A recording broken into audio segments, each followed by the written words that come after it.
বলে দেয় ওই ক্লাসরুমে কিভাবে যেতে হবে। যে তখন বুঝতে পারে ও আগে যেখানে গিয়েছিল সেটাই সেকশনই, তার মানে কেফার ওকে মিথ্যে কথা বলে ওখান থেকে তাড়িয়ে দিয়েছে। এরপর যে ছুটতে ছুটতে আবার সেই সেকশন এ ক্লাসরুমে চলে আসে, কিন্তু এখানে এসে যে একদম অবাক হয়ে যায় এটা দেখে যে এই ক্লাসরুমে কোনো মেয়ে নেই, সব ছেলে। তো এত কিছু না ভেবে যে তখন ইন্ট্রোডিউস করে নেয় নিজেকে সবার সামনে।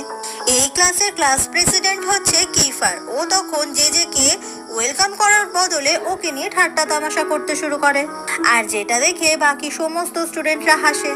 তবে সেও চুপ করে থাকার পাত্রী নয়, প্রত্যেকটা কথার উচিত জবাব দেয়।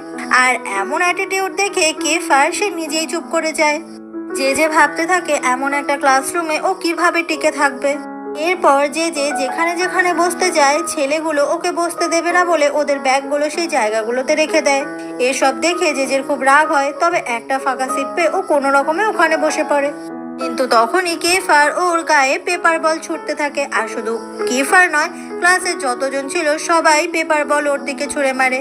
এসব আর সহ্য করতে না পেরে তাড়াতাড়ি করে যে ওই ক্লাসরুম থেকে বেরিয়ে যায়। ওখান থেকে যে চলে আসে ক্যান্টিনে, আর ক্যান্টিনে তখন সেই ক্লাস প্রেসিডেন্ট রকির সঙ্গে দেখা হয়ে যায় রকি জিজ্ঞাসা করে সেকশন এ তে প্রথম দিন যে কেমন কাটলো। যে তখন সত্যিটা না বলে মিথ্যে বলে যে সবাই আজকে ওকে খুব সুন্দর করে ওয়েলকাম করেছে। কিন্তু কেউই জেজের কথা বিশ্বাস করে না, কারণ এই স্কুলের সবাই জানে সেকশন ই এর ছেলেরা ঠিক কতটা খারাপ। ওখানেই অ্যারিস নামের একটা ছেলেকে দেখা যায় যে তার গার্লফ্রেন্ড এলার সঙ্গে বসেছিল।